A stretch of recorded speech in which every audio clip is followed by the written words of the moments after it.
Kali ini aku akan ngebahas tentang satu kasus penghilangan nyawa yang terjadi di Islandia.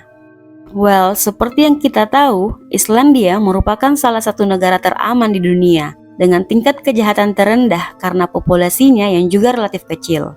Di negara ini, even seorang wanita pulang larut malam, mereka tidak akan khawatir. Ya karena mereka pasti akan baik-baik saja. Tapi pada 14 Januari 2017, seorang gadis berusia 20 tahun menghilang. Dan 8 hari kemudian, tepatnya pada 22 Januari 2017, gadis ini ditemukan tapi telah tewas dengan kondisi tanpa busana. Dan hal ini membuat masyarakat di sana saat itu sangat syok. Pembunuhan ini sangat mengguncang Islandia. Karena kenapa hal itu bisa terjadi di negara mereka yang terbilang aman? Well, siapakah gadis tersebut dan apakah yang sebenarnya terjadi padanya? Let's start the case. Birna Briansdatter lahir pada 28 November 1996 di Islandia. Orang tuanya telah berpisah, namun mereka masih berhubungan baik. Menurut orang-orang yang mengenalnya, Birna merupakan seorang gadis periang, humoris, dia cerdas, mandiri dan bersemangat. Dia populer di kalangan teman-temannya, dan dia juga sangat menyukai musik. Saat itu, Birna bekerja di sebuah department store yang ramai pengunjung.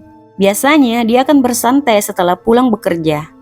Nah, pada 13 Januari 2017 malam waktu setempat, setelah menutup toko, Birna pergi ke bar untuk menghabiskan malam dan minum-minum bersama teman-temannya. Setelah pukul 2, teman-teman Birna memutuskan untuk pulang.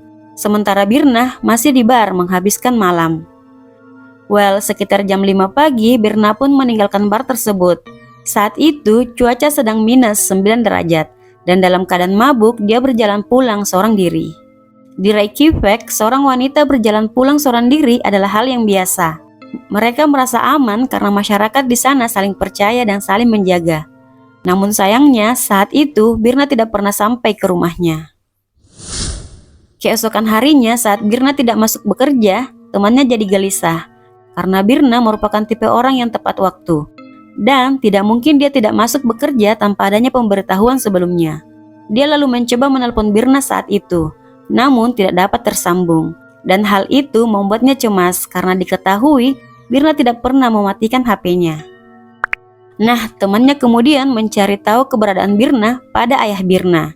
Namun dia juga tidak ada di rumah ayahnya. Ibu Birna juga ditelepon saat itu. Namun dia juga tidak tahu tentang keberadaan putrinya. Dan hal itu membuat ibunya khawatir.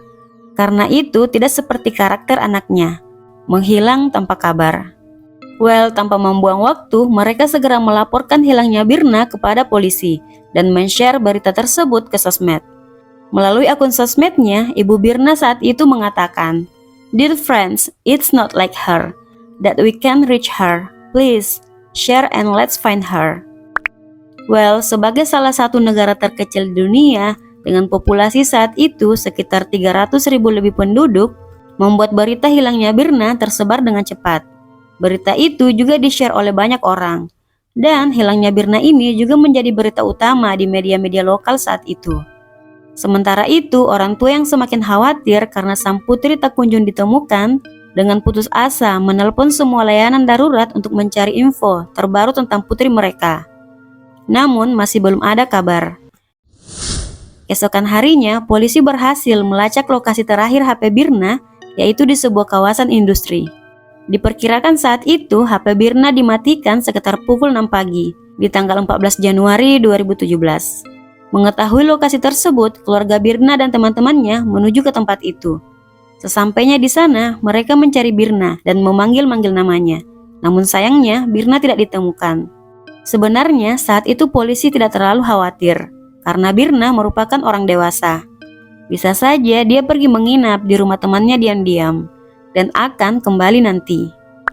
Well, pada hari Minggu pagi, orang tua Birna pergi ke polisi dan memohon agar mencari putrinya. Orang tuanya mengatakan, putrinya tidak mungkin pergi tanpa memberitahu orang lain kemana dia akan pergi. Birna juga tidak memiliki masalah apapun baik finansial atau hubungan yang bisa membuatnya melarikan diri atau pergi.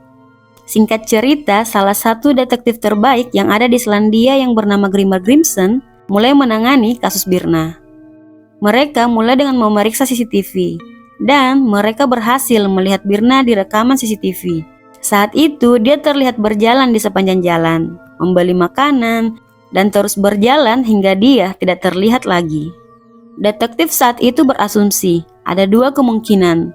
Apakah Birna terus berjalan dan berbelok di tikungan jalan, atau dia masuk ke sebuah mobil saat itu.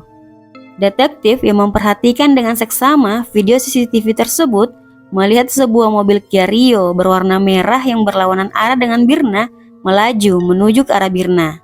Sayangnya plat mobil tersebut tidak bisa diketahui saat itu karena buruknya kualitas video CCTV. Mengingat buramnya CCTV dan bukti juga masih kurang, polisi pun melakukan konferensi pers dan mereka meminta bantuan masyarakat untuk membantu mencari Birna dan berharap masyarakat bisa ikut membantu mengidentifikasi mobil merah yang dicurigai tersebut. Jika ada yang melihatnya, diharap segera melapor ke polisi. Pencarian besar-besaran dilakukan untuk mencari Birna. 800-an relawan juga turut andil dalam pencarian tersebut. Hingga ada 2 orang relawan yang saat itu melakukan pencarian di area berpagar yang ada di pelabuhan, berhasil menemukan sepatu bot hitam yang kemudian diidentifikasi sebagai sepatu Birna. Polisi yang mendapat petunjuk itu segera memeriksa CCTV yang ada di sekitar lokasi tersebut, dan mereka melihat ada mobil merah yang sama. Mobil itu masuk ke pelabuhan sekitar pukul 6 pagi, di hari yang sama ketika Birna menghilang. Selain itu, dari CCTV terlihat seorang pria yang sedang mabuk keluar dari mobil tersebut, lalu berjalan terhuyung-huyung menuju sebuah kapal pukat Greenland Polar Nenek yang sedang bersandar di pelabuhan. Kemudian mobil merah tersebut melaju pergi. Dan kali ini untungnya kualitas video CCTV bagus dan plat mobil merah tersebut berhasil diketahui. Setelah dilakukan penelusuran, ternyata mobil tersebut adalah mobil rental yang disewa oleh seorang pria bernama Thomas Muller Olsen pada hari kejadian. Thomas Olsen adalah seorang nelayan Greenland dan merupakan kru kapal pukat yang saat itu sedang bersandar di pelabuhan.